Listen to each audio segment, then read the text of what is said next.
All right, let's move into NBA 13 game card for Dutch Boy Fresh, who will be with us on Wednesdays this year. And these are monstrous cards for him to attack. So I'm so excited to have him here right now. Thank you guys so much for joining us here on Pub Sports Radio. Please welcome from Las Vegas, Nevada, our guy, Dutch Boy Fresh.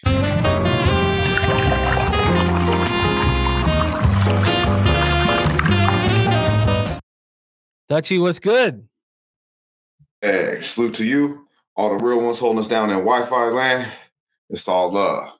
Yo, the NBA is a hell of a drug. And you're looking at the plug. Yeah, man. How we doing, Jim? We are doing great. What a monstrous board in front of us. And, you know, I had the NFL show till very late, and we had college football best bets and NHL and MLB. So I am so thankful that you are here with this enormously tough 13-game card. So let's get right to work. We got everybody ready to go here. Mally Mal says one player from each game, 13 same gamer for Mally Mal. That's what he's looking for. I have moved on one bet, and the total made no sense. And I haven't bet a total yet this year. I've kept everything really clean. I'm 3-3 on the season. I'm keeping it real tight and real clean. I just last season hurt down to the core, getting off to a bad start, not being able to climb out of that hole. I don't want it to happen here. So I have not moved on the total yet. This is my first total of the year. It's the second game here on the board that we're going to talk about. But let's get right to work here. Portland Trail Blazers at the Detroit Pistons is where we begin. And we just saw these Blazers face my Raptors, and the Raptors, I mean, I can't even imagine them looking worse. I mean, this is just being a horror show. The Pistons, both teams played on Monday night. Pistons lose 124-112 at OKC. But Portland, on the second half of a back-to-back, after losing by 28 points to Philadelphia, come into Toronto and beat the Raptors. The Raptors from three were abysmal, and we have no shooters. We were a bad shooting team last year, and now we don't have Fred VanVleet. We'll talk about that in the next game. But the Raptors were 4 of 29 from three against the Blazers. And did the Blazers look good? No, the Raptors looked abysmal. But it's not easy with the second half of back-to-back. And Brogdon coming off the bench, going 9 of 21 from the field for 21 points was a huge difference maker. A huge, huge difference maker. So let's get into this spot here. Portland, Detroit. Injury-wise right now, Duren is a game-time decision. And he didn't go through shoot-around, though. Sorry, he was that? He didn't go through shoot-around. Okay. Marvin was wearing the number jersey. Marvin Bagley probably will start in front of him for time.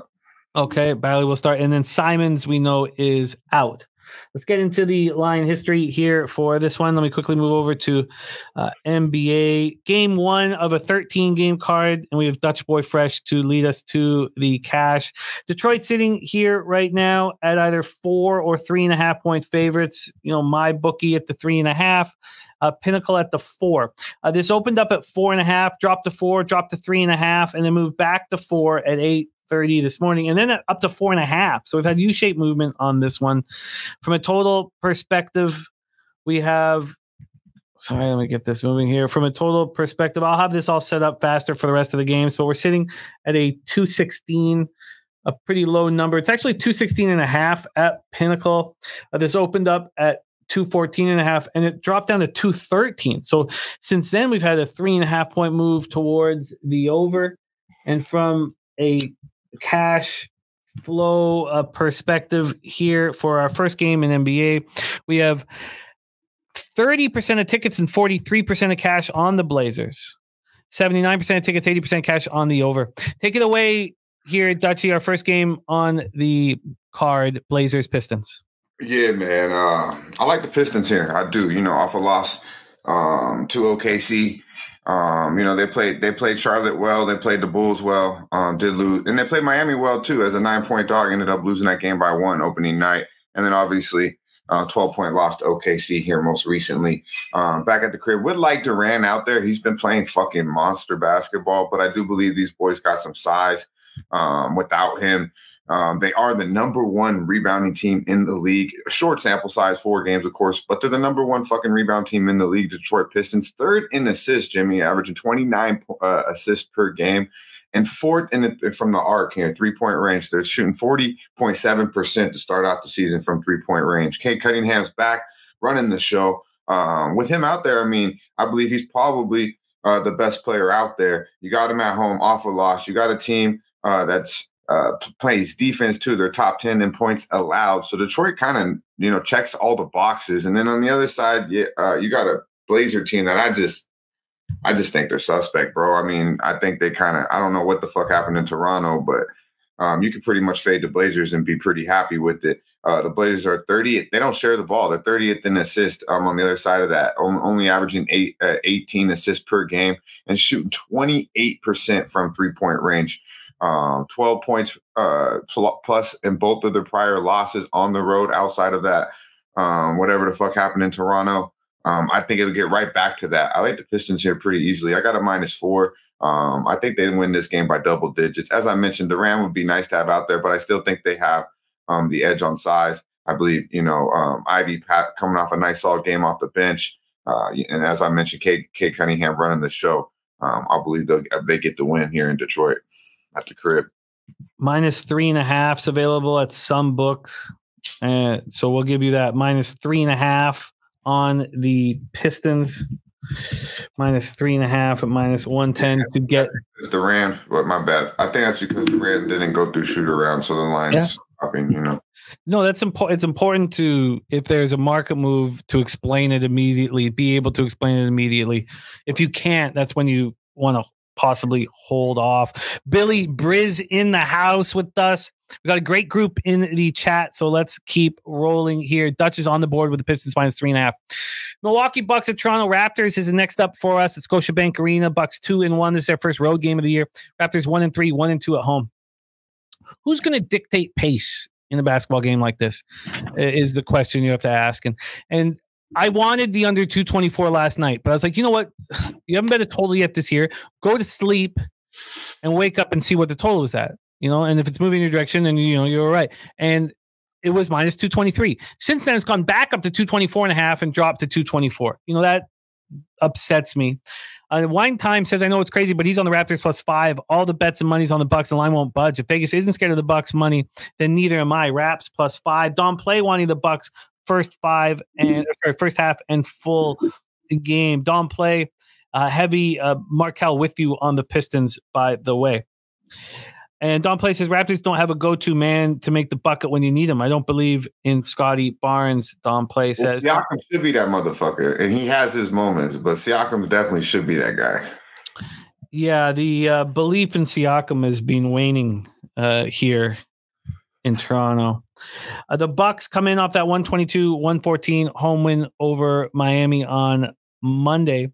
And that was when the Raptors lost 99-91. So the way the Raptors play defense in their transition basketball and the fact that they're at home leads me to believe that they're going to be capable of dictating pace here. Now, you could say that doesn't make sense. The best team on the floor will dictate the pace. And if that's the case, then I've lost this for sure. Because if you look at the Bucks 3 games, 235, 237, and 236 points have been scored. Right. But if you look at the Raptors, that game at Chicago should not have got to 200. That took overtime to get there. The game against Minnesota, ended at 191. Then you look at the 221 points that were scored in the Sixers game. Well, that was when Nick Nurse, came to town, and the Raptors did something that we won't probably see again for a long time, and that's that they shot 53.1% from 3. 53.1% from 3. DG says the Raptors offense is offensive. And if you hear the heads up here talking about the Raptors, this is going to be the worst shooting team in the history of the franchise. And we were a bad shooting team last year with Van Fleet. So now you're going to see the worst. But in saying that, this team hustles. They hustle and they can play defense. And I moved on the under. And as I said, it's gone up to 224.5, now back to 224, and I got it at 223, which sucks. It sucks. From a side perspective here, it's interesting what Wine Time's talking about, the fact that this won't leave the 5. This opened up at Pinnacle at plus 4.5. It moved to 5 last night at 7 p.m. and it got up to 5.5 at 7 a.m. and it went back to 5 at 10:22 a.m. So it went from 5.5 to 5. And let's take a look at the cash flow then for this spot. 58% of the tickets and 44% of cash is on the under. It truly depends on what your expectation is. Is this a Milwaukee Bucks type basketball game, or is it a Toronto Raptors type basketball game? That's what you have to ask yourself. Then we have 89% of tickets and 82% of cash on the Milwaukee Bucks, and the line's not moving, and it comes back a half point. So Troy Torrance says, does it really suck that the total moved 0.64%? Would I have preferred to see it at 222 here? Yes, I would, Troy. I just want to have confidence going into my action. That's all. Take it away here, 0.0064%. Here we go. There's a Troy saying, all right, does it suck? No, but I want it to be moving in. Yeah, it sucks. Let me say it fucking sucks. I want it to move in my direction. Take it away here, Dutch. I'm very interested in your thought process and breakdown. Bucks first road game with Dame, and the Raptors 1-3 with a real issue putting the ball in the bucket.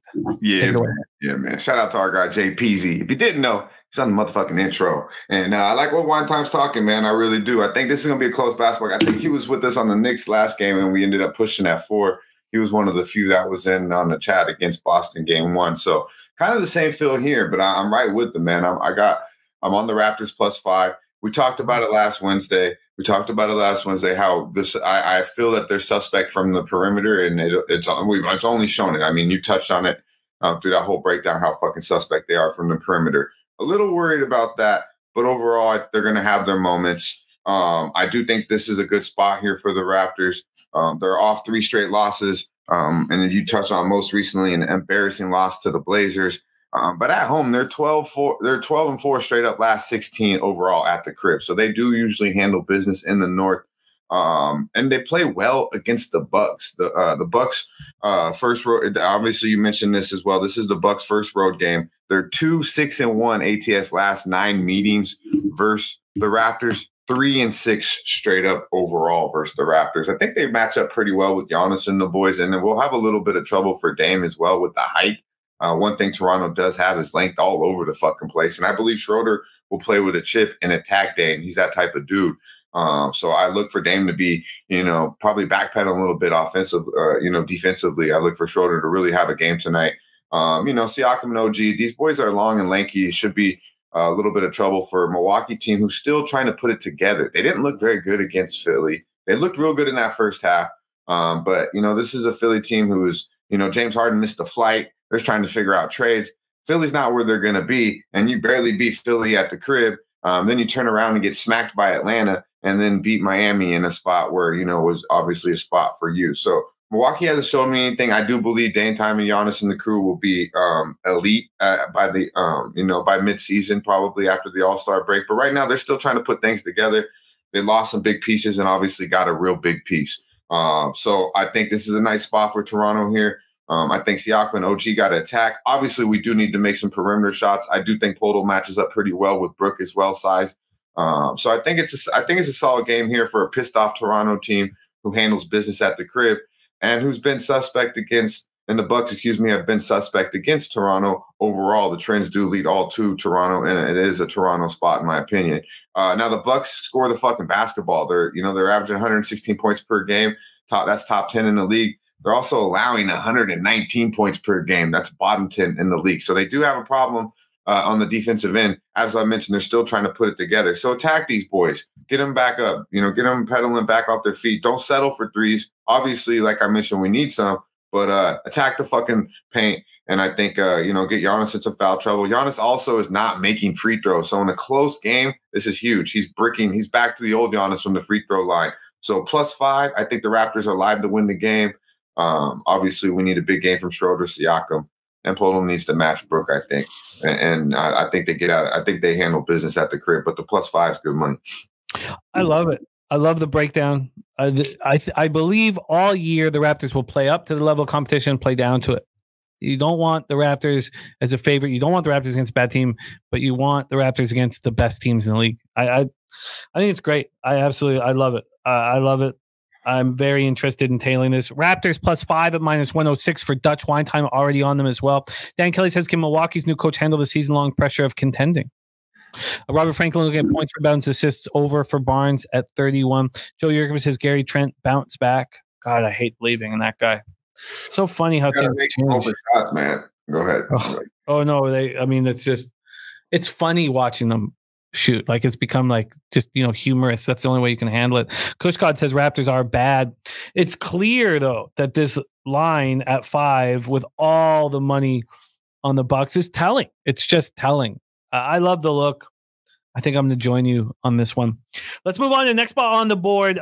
7:30 p.m. Eastern. Washington Wizards 1-2, 0-1 on the road. The Atlanta Hawks 2-2, 1-1 at home. We're at State Farm Arena in Atlanta, Georgia.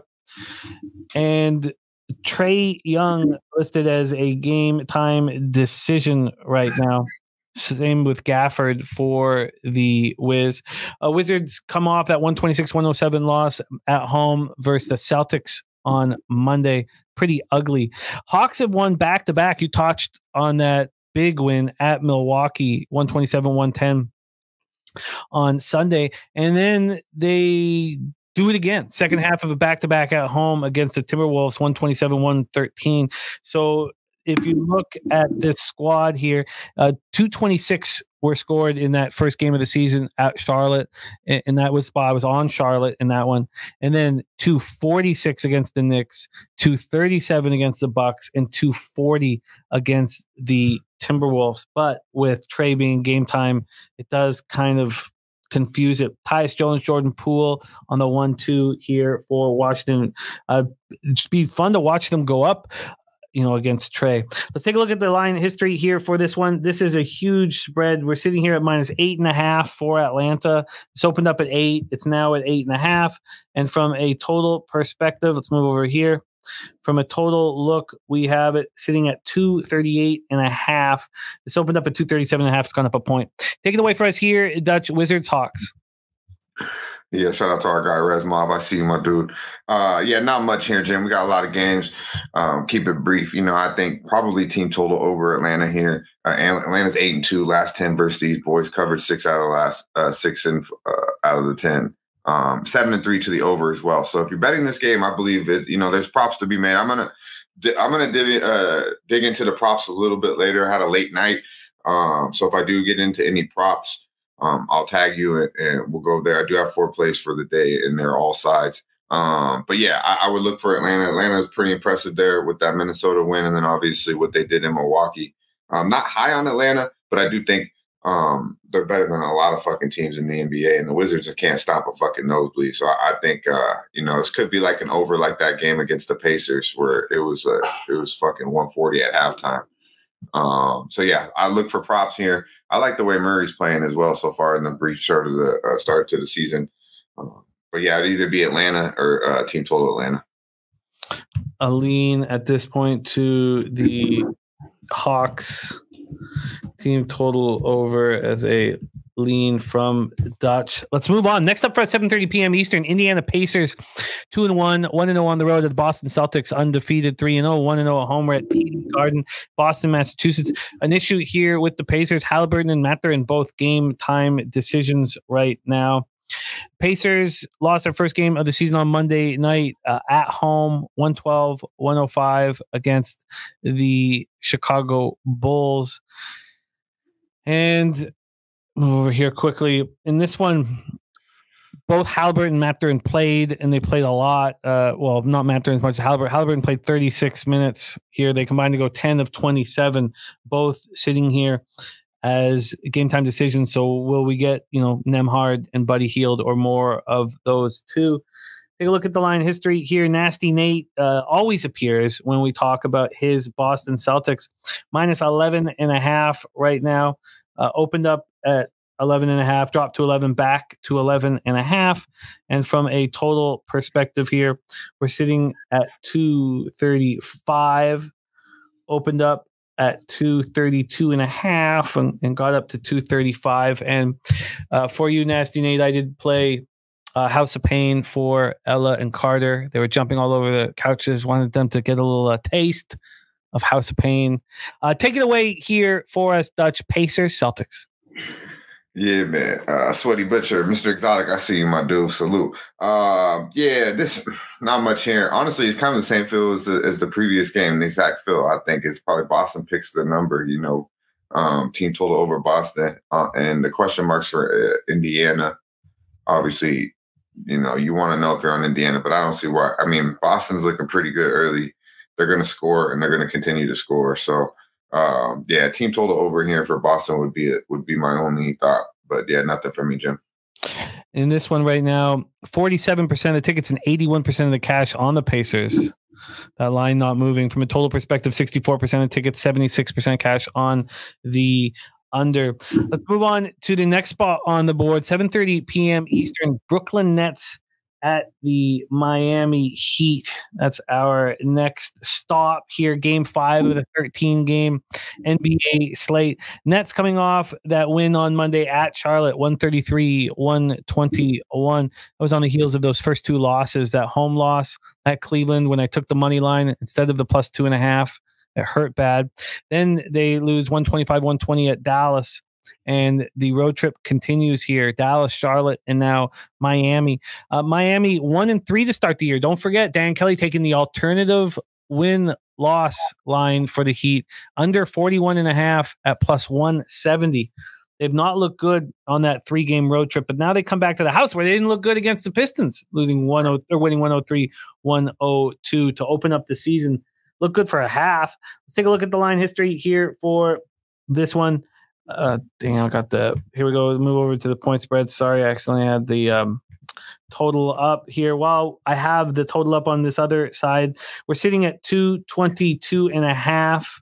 This opened up at 222, got up to 223.5. We are sitting at 222.5. From a side perspective, we are sitting here with the Heat as 5.5 point favorites. They opened up at 6. We've come back a half point. Do we get the Heat bounce back in this situation? From a cash flow look, 49% of the tickets and 94% of the cash are on the under. And from the point spread, we have 45% of the tickets, 66% cash on the Heat. And the line not moving. Mally Mal saying Jimmy Butler is questionable. Tori Coker saying Bam will play. So we have Butler and Bam game time decisions. Martin out. Take it away for us here, Dutch. Brooklyn, Miami. Yeah, man. This one's tough. I want to go back to the window with the under on this, but last time we were on the show, last time I was on the motherfucking show, I was heavy on the Nets under with the Cavaliers, and that shit didn't go as well as I thought it would. Unfortunately. So kind of staying away from the totals, as you mentioned. You haven't bet many totals. But this one, man, I think, man, South Beach, they get their first game back from the small little road trip, Halloween night. Man, I don't know how much these boys are going to be really ready to rock and roll playing. And you could say the same for Brooklyn. They touched down in South Beach last night. I'm sure they enjoyed themselves. We're cashing off a lot on Ben Simmons, man. We hit him over the head back to back with the 13.5 and the 14.5 rebounds and assists. They moved that bitch up to 17.5. Now, real quick, he's scoring a little bit more, though, these last 2 games. A little bit more for him from 4 to 10 to 11, 26.5 points, rebounds, and assists. I mean, that looks like good money to me, man. I'm higher on Ben Simmons than a lot of you cats are. I think he's got a big advantage against these guards in Miami and Kyle Lowry and Tyler Hero. I mean, come on now. He gonna do as he will. So I kind of even like the over 8.5 points, but it's hard to go to the window with that. But I'm not going to bet the 17.5 rebounds. That's pretty sharp. He's right around 18 right there for the season. But I do believe there might be an edge on the points, rebounds, and assists. So I'm going to dig into that a little bit more. And like I mentioned, if I do any props, I'll tag that out. But that does stand out to me. I do kind of like Brooklyn here too. They've won 4 straight basketball games against Miami, Jim. And I think this team, they're kind of gritty. They lose close basketball games, or they win outright. So I feel like from a perimeter standpoint, I mean, Tyler Hero gonna have some trouble trying to even really get off shots. I feel like with Mikal Bridges on his ass, and Kyle Lowry does not want to see Ben Simmons running at him. So yeah, I feel like I don't know. I don't see Miami scoring too much. Bam is beat up. He'll be back. Haven't got to the window yet, but I'm looking at Ben Simmons points, rebounds, and assists, and a strong look at Brooklyn. Just not trying to have too many plays on my card, to be honest with you. But Brooklyn definitely was one of the ones that were almost made the card.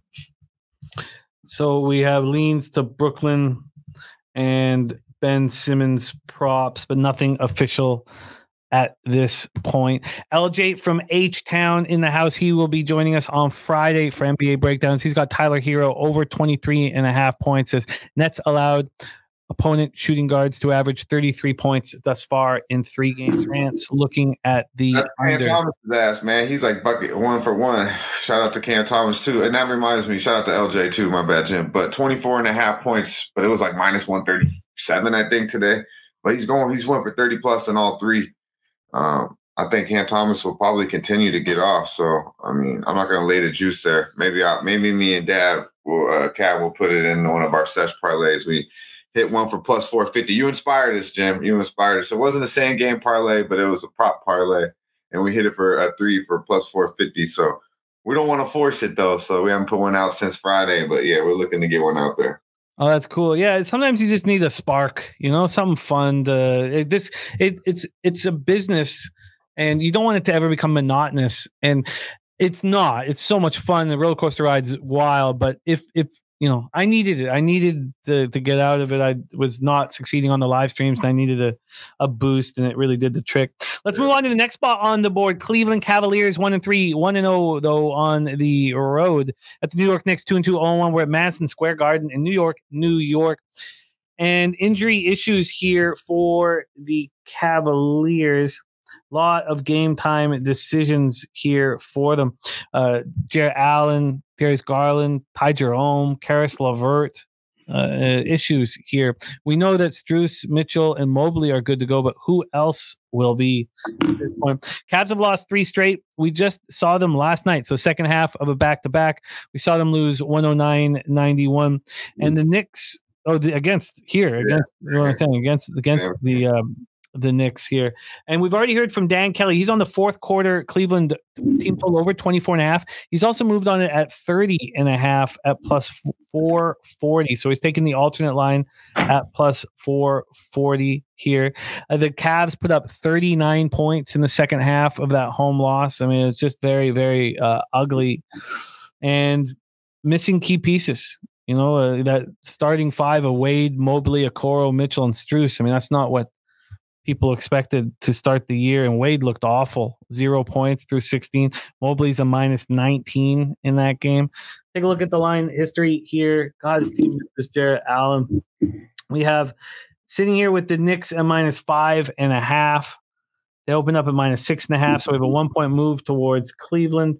We see it often on the second half of back-to-backs where the team looks bad. They tend to play better the following night. This total down to 210, opened up at 211. We've dropped 1 point. And when we get to the cash flow for it, we have 65% of the tickets on the Knicks, but just 37% of the cash. The line moving towards the Cavs, and 60% of tickets, 86% cash on the under. Take it away here for us, Dutch. Cavs, Knicks. Yeah, man. I'm glad DK gave y'all motherfuckers a play because, man, this is a backward to me. I mean, too many question marks for the Cavs. If I could only look New York, they had their way with them. Mobley ran his mouth the other day, about how they want to run it up on them. And I mean, you ain't got your horses, bro. You just, you got to get Jarrett Allen back. You guys got to get right. Cleveland should be a solid basketball team, but right now I'm not liking what I'm seeing. And the Knicks, they're a complete basketball team. Not like. I feel like they have a point. They got a big man. Julius does what he can do. So yeah, I would expect the Knicks to handle business. I see Mally Mouse says Knicks again. I could only look that way. Cavaliers got to get healthy. I don't think Mitch will play. I mean, yeah, I don't think Garland will play. There'll be a B squad out there for Cleveland. So if you do like the Knicks, probably get him now before the line goes up. Yeah, now sitting at 5. Robert Franklin also on the Knicks, and Troy Torrance says, "I wanted to play the Cavs playoff revenge and second half of a back-to-back revenge, but he ended up backing the Knicks." This one, that does not interest me to back the team that just dominated the night before and expect it to happen again. But I can understand why there is that thought process. Let's move on to the next ball on the board. 7:30 p.m. Eastern. New Orleans Pelicans 2-1, 1-0 on the road. Oklahoma City Thunder 3-1, 1-1 at home. Paycom Center, Oklahoma City, Oklahoma. When we talked, the last time you were here last week, I beat myself up for 24 hours for not joining you on the Pelicanos. They look very good in that first game of the year at Memphis, that 111-104 win. Then they beat the Knicks at home 3 nights later, 96-87. And then they got lit up by the Golden State Warriors on Monday, 130-102. The Thunder coming in off the comfortable victory, 124-112 at home. That came on the heels of getting taught a lesson by the Denver Nuggets. No 128-95 loss at home.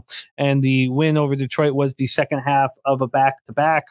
So this is their third game in 4 nights. Let's get into the line history here for this spot. We have Oklahoma City minus 3.5. There's been no movement. Opened up minus 3.5, minus 105, now minus 3.5, minus 107. From a total perspective here, we have it's sitting at 227.5. It's basically a 228, but this opened at 225.5. So we've climbed 2.5 points. And for a cash flow look here, we have 34% of the tickets and 74% of cash on the over. Market moving quickly in that direction. And then 56% of the tickets and 86% of cash on the Pelicans, and the market not moving in that direction. Market not doing anything here. Mally Mal saying BI is a game time decision, excuse me, for this one. And here we go. Everybody, Alvarado out. And that's the only real issue here. For the Pelicans is BI being the game time decision. Take it away for us here. Dutchie, you're going to stay bullish on your Pelicanos.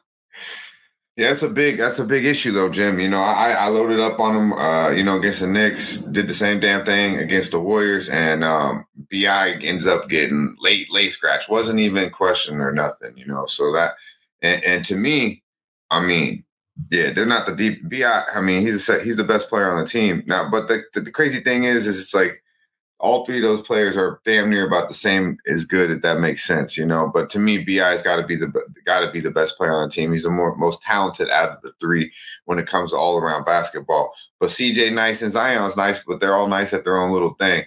But I do think they need, missing Brandon Ingram is not good. I mean, that's some fuckery right there. I already knew that bet was going to be lost once he's not out there. So.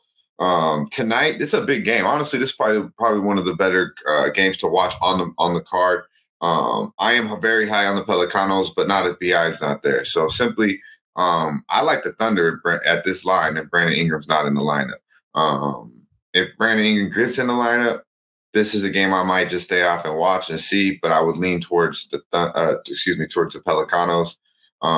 But I do like what I see out of OKC. These to me are 2 bet on teams that I get to see and get it off and get to watch tonight and enjoy and learn something, But as of right now, if BI doesn't suit up and this line stays anything under probably 5, I would definitely think the Thunder will handle business because BI is that good to me. It means that much to the Pelicanos.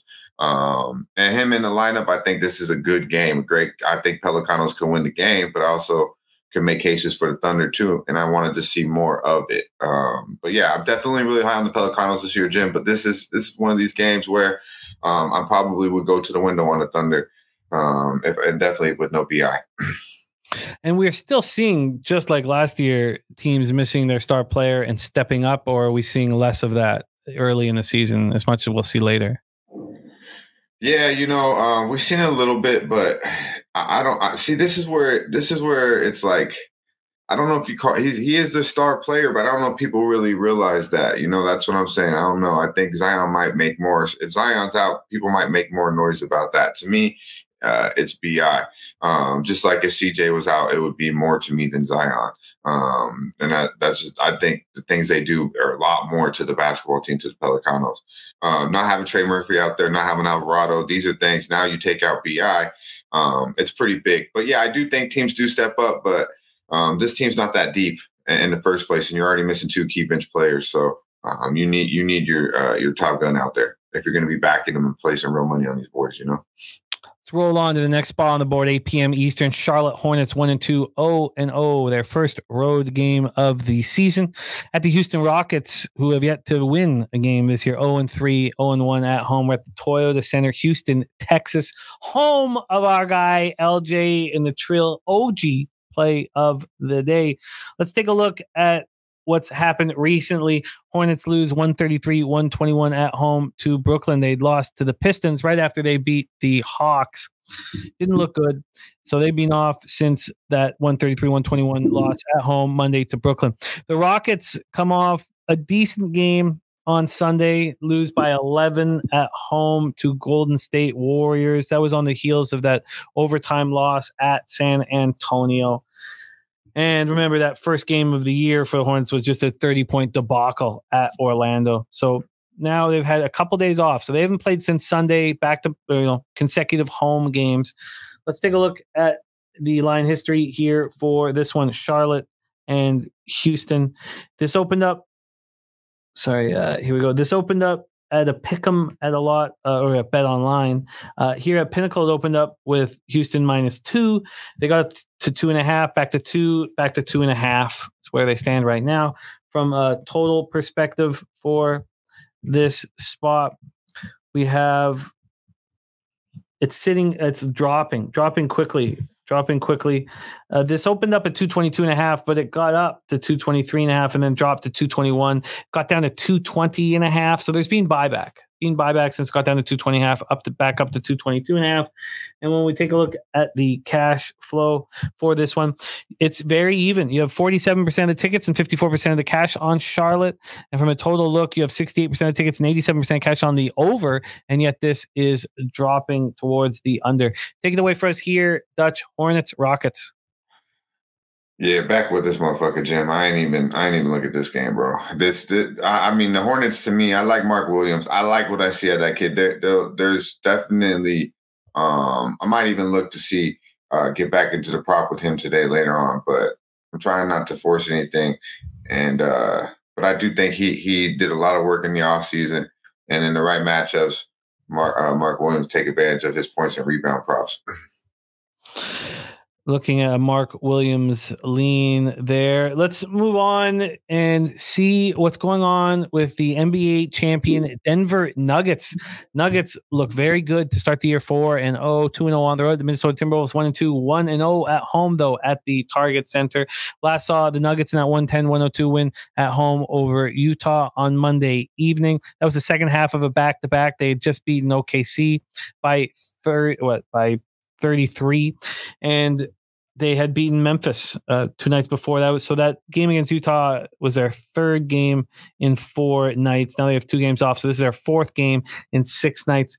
Going up against the Timberwolves, who just lost badly at Atlanta. And that came on the heels of winning at home versus the Heat. Take a look at the line history here for this Nuggets T-Wolves spot. Total wise, BetOnline opened this up at 225.5. It's dropped 6 points over there. At Pinnacle, it hasn't dropped as many, but it did open up at 223.5. So they moved 4 points. So a huge move towards the under in the marketplace. And from a side perspective, we're sitting with Denver as very lukewarm 2.5 point favorites. They opened up at 3. They've dropped to 2.5. And cash wise here, the under, where we've seen this huge move, 66% of tickets, 88% of cash on that under. And from a point spread look, we have 33% of the tickets and 64% of the cash on the Minnesota Timberwolves. And Tori Coker says, upset of the day, Minnesota money line. Nasty Nate looking at the Nuggets second quarter.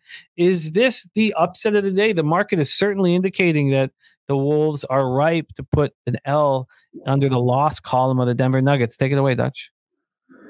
Yeah, man. Shout out to Coin too. I like what he's talking here.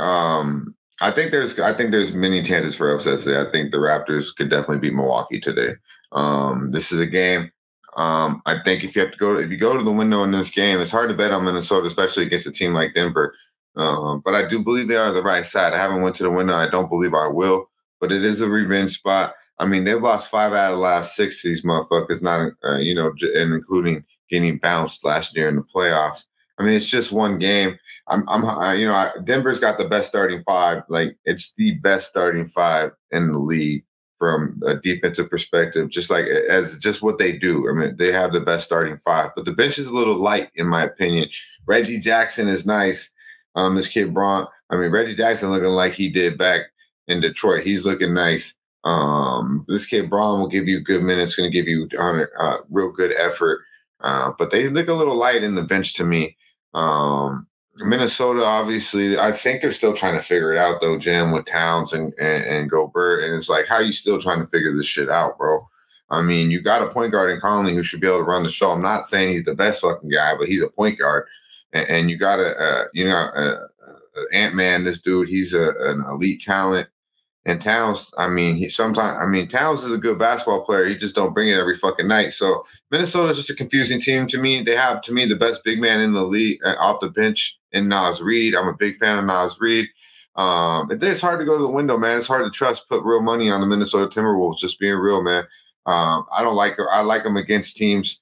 Like I bet them against Miami. It was a clear spot. They're going to smash Miami. I got them at -4 and ended up going to 8 because Miami sit all the motherfuckers. But I was very happy with that spot. I don't know if I want to go just because there's a revenge factor. Denver's rested. They're the better team. I wouldn't be shocked if they beat them, but I do think, there's a strong case for Minnesota as a dog here at the crib. Feels like the market is just telling us to trust it and take the 1-2 team at home over the 4-0 team. If this was a Tuesday or a Thursday, I would be betting on the Minnesota Timberwolves because there's only 3-4 games, but I got a lot of games to be breaking down. So I mean, it definitely is the market, and definitely everything that I was looking at points to Minnesota in this spot. I've got to bet it. I have to bet it. It's just too blatant of a situation here where, the 4-0 team with 66% of the tickets, 67% of the tickets. I mean, it's just screaming that this game means a ton to the Wolves. The problem is the fact that Denver is 4-0. I mean, they probably like this, 0 under the loss column, but it's just screaming that Minnesota is going to be up for this game and show out. And I will have to take the 2.5 because picking the money lines from that Brooklyn Cavs game is still hurting me. It's a close basketball game, in my opinion. I don't think Minnesota will blow them out. I don't think Denver blows them out either. Right? So, Jose Bouquet looking at going to one of these games here, thinking about going to this game tonight. Mally Mal says Denver for me till they lose. Don places you can't trust Big Cat. Cheshire Cat saying, this line does not make sense. Troy Torrance says first half a better look. Mally Mal says Wolves had a 42-point quarter versus Landon, had a 15-point fourth. Rand says if Towns show up, could be a good game. Sells for 3 too much at times. He does. Sky Dragon says Denver's like the Eagles. Everybody wants to fade them all the time. Stephen Hicks says Nuggets at -2.5 is free money. If it was, you'd think it would not go from 3 to 2.5. Or do you think that's just the books trying to play a fast one, which is possible? All right, I am very interested in the Timberwolves, but it takes balls to fade the champs who open the season 4-0. It just screams that way. Doesn't it feel like the ranked college football team or the ranked college basketball team going out on the road and playing a school under 500 that is going to take care of business here? Yeah, I mean, Minnesota have the talent to win this basketball game, and they have a reason to want to come in there pissed off. I mean, they do touched on it. Like I was on them against Atlanta. They were up by 18. They got outscored by 19 in the third fucking quarter. It was embarrassing. They're just a team you can't trust. Maybe a little bit more at the crib in this spot. I rather back them against teams that aren't as good as fucking Denver. Very, very, very interesting. I'm close to adding them to my card. Let's move on to Bulls, Mavericks. Bulls coming off that win at Indiana Pacers 112-105, which came on the heels of getting destroyed by the Pistons in Detroit, which the Bulls have not looked good. They've not looked good. Those two losses they've had, by 20 against the Thunder, by 16 at the Pistons, and then those very tight wins at the Pacers and at home over the Raptors. Mavericks sitting here 3-0, 1-0 at home. Mark Cuban loving every second of it. The two stars on each side, two of the side, Levine, a game time decision, Kyrie Irving, game time decision. Let's take a look at the line history here for this one. Bulls, Mavericks. We have the total sitting right now at 224.5. This opened at 226. We've dropped 1.5. From a spread perspective here, we are sitting at -4.5 for Dallas. This opened up at 5, dropped to 4.5, went down to 4, back to 4.5 and 5. So sitting here at 4.5 right now. Let's take a look at the cash flow for this one. You have 36% of the tickets on the Mavericks and just 18% of the cash, 36 and 18. So bigger bets coming in on the Bulls. They are a public road favorite, public road dog. 50-50 on the total, but 54% cash on the under. Take it away for us here. Luka the Don in action against the Bulls. Oh, looks like we have a frozen Dutch here. Let's pull him out here. Again, to come back and join us here. Billy Briz says the NBA tournament is next week here. Let's just take a look at what's been working for this Maverick squad. And it's the idea before the season started that their bigs were a huge problem has not really come to fruition. I mean, what are we going to get from Derek Lively? We know that if he stays out of foul trouble, he can get the job done. I mean, he certainly looked good against the Spurs, and he hasn't looked good the last two games. The last two games averaged 15.5 minutes per game. But he's giving more than I thought he was capable of giving, and giving Cuban, the last laugh in this spot. That was an impressive win, 125-110 at Memphis. I know this is not the Memphis team that, we're going to see later, but right now they're playing good basketball. We got Dutch Boy Fresh back in business here for this spot. Luka the Don on the 3-0 Mavs at home against the Bulls. Take it away, Dutch. What do you think? All right. Still got some. Yeah, we can hear you. Yeah, fuck, my bad, bro. Hold on. No worries. All good. So we're going to get Dutch to replenish here. Markel says the Bulls are in shambles. Torrey Coker on the Bulls first quarter +2. We have Billy Briz player prop action. Siakam points, rebounds, assists under. Sengun points, rebounds, assists over. Edwards over 2.5 threes, and Malik Monk over 15.5 points. And here it just feels now Coin says Kyrie's listed as doubtful. Well, we know what happens when Kyrie's doubtful. Luka the Don steps up in a huge, huge way. I mean, it's clear looking at the marketplace in this one that, there's sharp action on the Bulls, but there's even public action on the Bulls. Maybe there's too much action on the Bulls with Kyrie Irving out.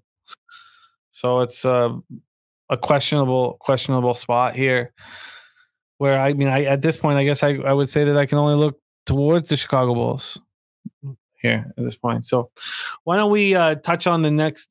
See if we got Dutch back in business. There we go. Money in the Bank, Dutchy. Take it away here. We've had some thoughts on, Torrey Coker on the Bills first quarter, Robert Franklin on the Bulls, +4. Billy Briz leaning towards the Bulls money line. Kyrie doubtful, expected to be out. What are your thoughts here? Bulls, Mavs, take it away. Yeah, my fault, Jim. My fault. All good, man. Yeah, man. I'm on Chi-Town, Chicago. I like this. I got it at 5. I'll take the best number out. I think they're live to win this game.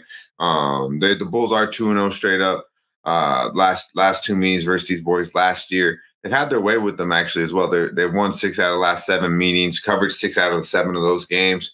Actually 12-5-1 against the number last 18 in Dallas. And Chicago, pretty much the same squad we were getting as last year. They, they play better on the road. They're 10-4 straight up, last 14 on the road. Against the team in Dallas, they've won 3 games. They're 3-0. Barely beat San Antonio. Kind of came on late to beat San Antonio. Close ass game against Brooklyn, and then an impressive win actually in Memphis. Who obviously Memphis is not the same Memphis fucking Grizzlies. But the Bulls, man, pretty solid win there in Indiana. But I think they match up pretty well here. I would like to see more Caruso and more Ayo than Kobe White tonight, just simply from a defensive perspective. Bigger. I don't know if Kyrie's out there or not, but mainly more about Luka. But I'm not that high on this Dallas team overall. They just don't cover basketball games. They're 0-5 ATS last 5 at the crib. We know watching them last year, they did not. They were an auto fade against the number. You're giving a Bulls team matches up well, can match them with the points. I believe, Vooch should have a little bit of edge inside as well. He's got to get down there on the block, though, and play a little bit and play big because I believe he could score down there. But yeah, I like the Bulls here. I like Levine. He's going to play. He's ready to rock and roll. With Kyrie or without Kyrie, I think the Bulls are live to win this basketball game. I think they also match up pretty well from a defensive perspective and rebounds. Patrick Willis should be able to be pretty solid down low as well. Not high on this team for Dallas. I know they're 3-0, but the roster don't make really that much sense to me. This kid for Lively from Duke is nice, but I still don't. I'm not that high on this team, especially if you take Kyrie off the roster. There is a +5 available, -110 at Bovada right now. Rest of the board, 4.5. Let's move on to the next spot on the board. 9 p.m. Eastern. Memphis Grizzlies 0-4, 0-1 on the road. Utah Jazz 1-3, 1-1 at home. We're at Delta Center in Salt Lake City, Utah. Let's take a look at this spot here. Grizzlies have opened the year 0-4. We just talked about that 15-point loss on Monday at home versus the Mavericks. Now they head out onto the road. The Jazz, I backed on both of the first 2 home games of the year. I took the L against Sacramento. I backed them again against the Clippers, and it was they won outright. Then they head out on the road, and they don't look good. They lose by 22 at Phoenix, and then they lose by 8 at Denver. But the Grizzlies look like a mess. Let's take a look at the line history here for this one. Not as big of a spread as you would think, or I would think. The Jazz open up at -3. Now they get down to -2. I feel like that's a number that is just the books are just opening up their arms to Utah Jazz money. We'll see what the ticket count is, but that makes me very nervous. I want the Jazz as dogs as much as possible at home, but I don't know if I want them as a favorite, especially a lukewarm favorite when that doesn't make sense. This total opened up at 227.5. It's down to 225.5. We have a 2-point move towards the under. And when we get to the cash flow for this spot, 28% of the tickets and 51% of the cash on the Grizzlies. I mean, this feels very similar to the Nuggets Timberwolves spot here. And there's no bet for me on the Utah Jazz, and I don't want to be involved with the Grizzlies. 57% of the tickets, 68% of cash on the under. That is starting to make sense, but the difference between the Jazz games, I guess that's not true. I guess all their games were high scoring until they went to Denver. Interesting. And then from the Grizzlies standpoint, all their games have been low scoring until they play Dallas. So it's tricky. Take it away for us here, Dutch. Delta Center, Salt Lake City, Grizzlies, Jazz. Yeah, man. I mean, Memphis is going to win a basketball game eventually. I don't know if it's going to be in Utah. This is a game where I want to check out Utah a little bit more, figure out that roster. I need to watch a little bit more of them. They have won 3 straight in Utah against the Grizzlies. However, Grizzlies did beat them twice last year, but this ain't the same motherfucking Grizzlies basketball team. So I would have to lean Utah at the crib. As you mentioned, you want to lay money, or you want to lay points with Utah. Not really look it up, but it is pretty much damn near a pick 'em. 2 points isn't too much. So I don't think Memphis goes into Utah and wins this basketball game. Memphis is not looking good. I thought they would show up against Dallas. Not the case. I didn't like what I seen from them whatsoever. Luke Kennard is the only real shooter they got. He ain't even healthy, and he can't buy a bucket. They're missing Morant. They're missing Adams. Jaren Jackson is playing good ball, but he's really looking like. I mean, Bane has been okay as well, but outside of Jaren Jackson and him, I don't really see too much going in Memphis. Marcus Smart is not fitting in too well there. No, it's been a rough start to the season for the Grizz. Let's move on to the next ball on the board. 10 p.m. Eastern. Sacramento Kings 2-1, 1-0 on the road. The Golden State Warriors 3-1, 0-1 at home at Chase Center in San Francisco, California. When these teams met on Friday, I spent the whole day thinking about whether or not to back the Kings, and we talked about the revenge factor and all of that from the playoff series and how the Kings were thinking about the Warriors, all summer. But the market screamed, for me to stay away. As much as I wanted the Kings, and I thought about it like literally all day about moving on the Kings, I was lucky I didn't. The Warriors took care of business in Sacramento. Now, do the Kings give back? The Kings have a day of extra rest. We haven't seen them since Sunday in that 132-127 overtime victory at home. And the Warriors have looked great to start the season. They lose to the Suns at home, head out on the road, and look very good. Almost all double-digit victories. They only beat Sacramento by 8, but then they beat the Rockets by 11, and then they destroy the Pelicans by 28. Let's take a look at the line history here and see if this is telling, because I would love to back Sacramento. I wish the Warriors were, 1-0 at home and not 0-1 at home.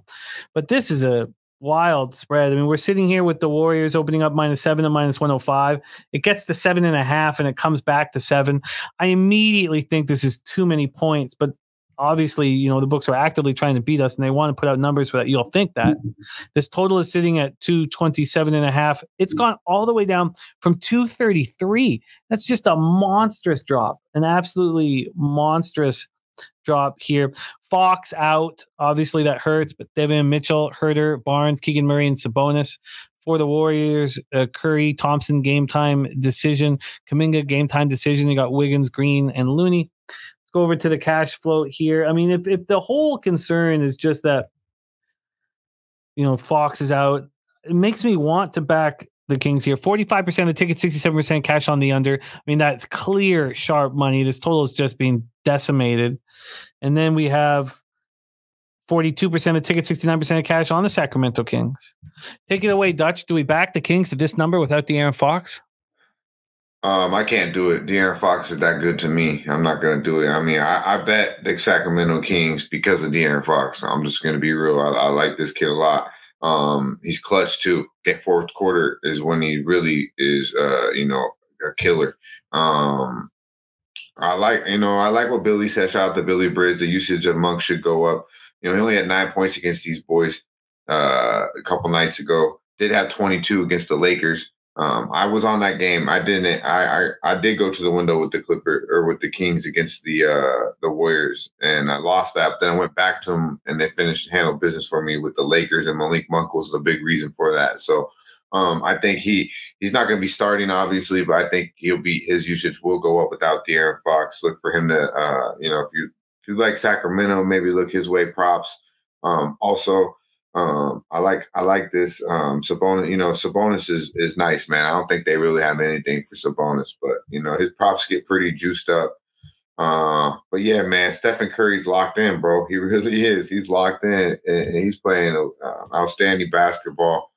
Draymond's working his way back in. I'm not going to stand in front of the Warriors right now, not without the motherfucking the head of the snake, De'Aaron Fox. So.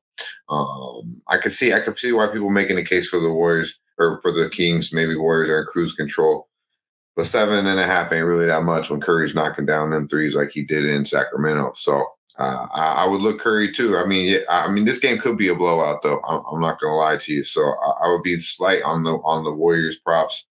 I'm not gonna go to the window, but yeah, I don't like the Kings without De'Aaron Fox at all. Why has Mitchell looked so bad this year? I mean, he just looked awful. In that Lakers game, he was a -17.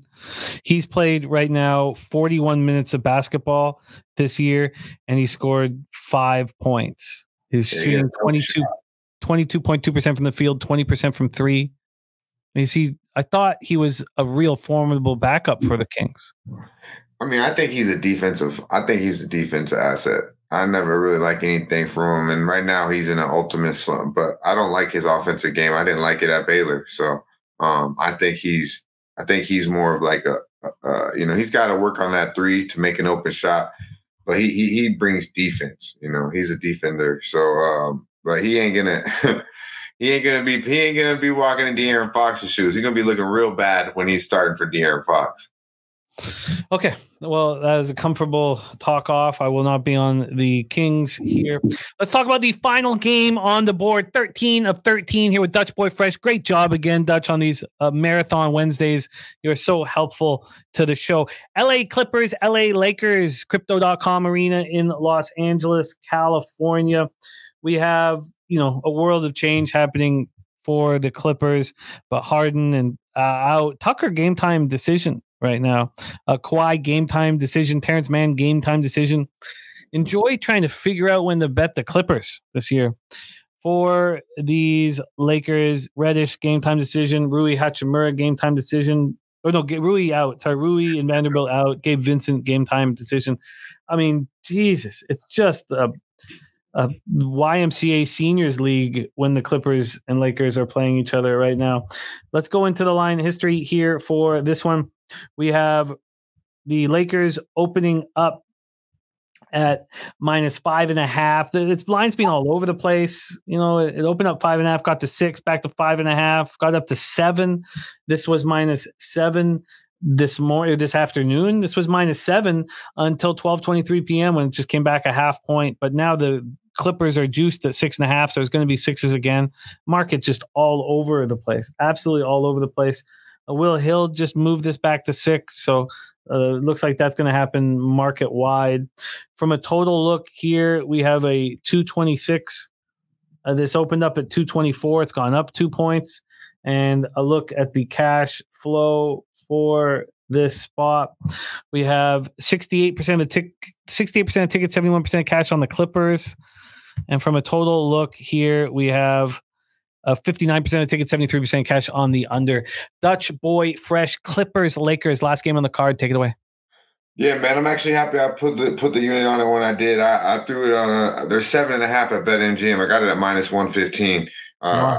I like the Clippers, man. I do. I think this is kind of going to be the Russ show. I'm going to wait. The Russ props ain't came out yet. I'll probably be on the window, maybe even fuck around and get a triple-double. He ain't gonna have a game tonight. Russ will. It's gonna be his show. I don't know if we see no Kawhi. I don't know if we see PG. Hopefully we see PG. But I don't believe we'll see Kawhi. But I capped this game thinking that PG and Kawhi both wouldn't play. I'll wait to see what happens with it. But I do believe Russ is gonna have a game tonight. And man, it's big brother, little brother type shit with the Clippers and the Lakers, bro. The Clippers 10-0 straight up last 10 meetings. They covered 9 out of the 10 of those games. They average 120. They're averaging 120 points per game, shooting 51.6% from the field, 42.3% from the three, first in the league. I know it's a short sample size, but the Clippers have been balling early and only allowing 104 points per game. The Lakers on the other side, if you've been watching them, man, I mean, they're not really that good, man. They're 0-4 against the number this year, shooting 29% from three. They can't buy a fucking bucket from three-point land. I don't give a fuck who's shooting for the Clippers. If you're going to give me a touchdown, I'm taking them against the LA Lakers. That's just what it is. I do believe Russ will control the game tonight.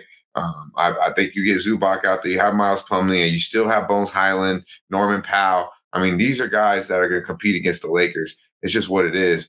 And the Lakers aren't that good of a basketball team. And as Jim said, Hachimura, however the fuck you say his name, is out. And, who knows who else can play for the Lakers. So they're not deep. I don't like, they did get out of, they did get a W here recently. But I don't like what I'm seeing. I think Austin Reeves is one of the more overhyped players in the league. And I know I'm going to hear shit from that, especially from our boys Ski and Wham. But Austin Reeves ain't it to me, bro. D'Angelo ain't never been it. AD is it 2 times a week, So, he might be it tonight, but I think the Clippers show up and damn near. Would I be surprised if they lose the basketball game? No, but you can give me 7.5. 6 is probably good money, but I definitely like the 7.5. They beat these motherfuckers 10 straight. Do you want the 6.5 just for our record keeping purposes available right now, -108? All right, let's run it. This just moved to 5.5 at Pinnacle. Or sorry, 5.5 at Bet Online. It just moved to 5.5 at Bet Online. And it just moved to 5.5 at Pinnacle. Yeah, I pretty much endorse it. Anything more than anything under 5.5, I'm chilling. But I do think the Clippers probably win this basketball game. But yeah, anything 5.5 is good money, man. But yeah, 6.5 official. Let's lock it up. I knew that 7.5. I didn't think it was going to last long. It was 7 at Willie, 7.5 -115 at BetMGM. I pulled the trigger, and yeah, let's get the money, man. Let's get. So Brizzy's saying 68% of cash and line moving towards Lakers, no longer moving towards Lakers. So if you see a 6.5 in front of you and you like the Clippers, I would get it now. It'll be 5.5 everywhere, and Gabe Vincent is out. Wow. So Dutchy getting the Clippers plus 6.5 at -108. Let's review all NBA here Wednesdays with Dutch Boy Fresh and these massively huge cards. Dutch gets his card started with the Pistons -3.5 at -110. Then he's on the Raptors +5 at -106. I'm on the under 223 at -110, and I'm going to add the Raptors. A lean for Dutch towards the Hawks team total over, and a lean towards Brooklyn and Ben Simmons props as well. Nothing on Pacers, Celtics. Dan Kelly gave us the fourth quarter over. Cleveland team total fourth quarter over 24.5. He also took it at 30.5 at +440. Alternate lines for our guy Dan Kelly. Pelicans, Thunder, and Hornets, Rockets. They stayed off. I'm going to be on the Timberwolves at +2.5. Dutch is on the Bulls +5 at -110. Stayed off Grizzlies, Jazz, and Kings, Warriors. And then Dutch closes his card with the Clippers +6.5. -108. Dutch, this is so much work, these Wednesday cards, and thank you so much for being a part of these shows. It's so hugely valuable to us all. So we truly, truly thank you. Dutch Boy Fresh rolling with us. You got to follow him on X at Dutch Boy Fresh. And of course, he is the star of our hit show, Medicate Mondays. The numbers of Medicate Mondays climb and climb and climb and climb. We're knocking on the door of getting 1,000 views a show here. I'm sure that will be happening here in the next week or two. So it's building and building and building. And it's all because of the hard work that you and Dabby Cabot put in, as well as our guy T, who produces that show. So keep up the great work, Dutchy. Any last words here for the Cappers supporting the show? Yeah, man, I appreciate you, Jim. Appreciate the chat. Got a lot of heavy hitters in there. Be sure to check us out. We're going to be putting out some shit all week long with some shorts, too. Shout out to our guy, T, as you mentioned. Be sure to check those shorts out at Pub Sports Radio. You go right there. Check them out on YouTube as well. But, yeah, I appreciate you as always, Jim. We break bread. Now let's hit him over the motherfucking head, my dude. Y'all stay fresh.